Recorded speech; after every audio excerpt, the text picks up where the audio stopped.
Let me quickly talk about another example of transforming data from wide format to long format. This is also in the Dropbox folder. It's a fictional example. So let's suppose, for instance, you are analyzing data from a company that produces or grows fruits, apples, oranges, bananas, grapes. You have, the different locations of that company or the different states where that company operates. And then you have the number of tons of fruits produced by that company throughout the year. Let me just see if I can zoom in a little bit more so you can see this more clearly. 200. I'm going to increase this to 400 or something like that. Oh, perhaps that is a little bit too much.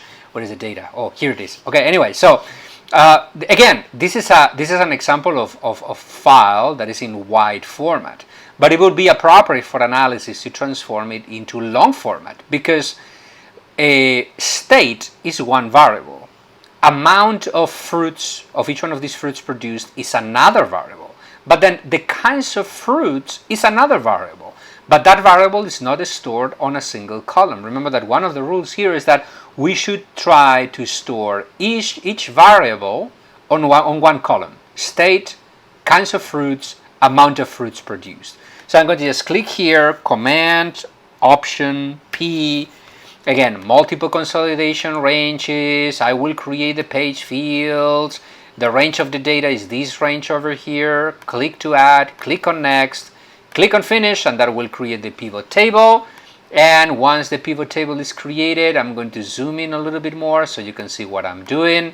I go to the bottom right corner to the grand total of the grand total, this number 1105. Click twice on that, and what will happen is that I will have my data in long format. Alabama apples, this amount. Alabama bananas, this amount. Alabama grapes, this amount. Alabama oranges, this amount, and so on and so forth. So this technique can be applied to many kinds of data. Always remember to do this before you visualize your data, to have both versions of your file if possible, the wide format and the long format.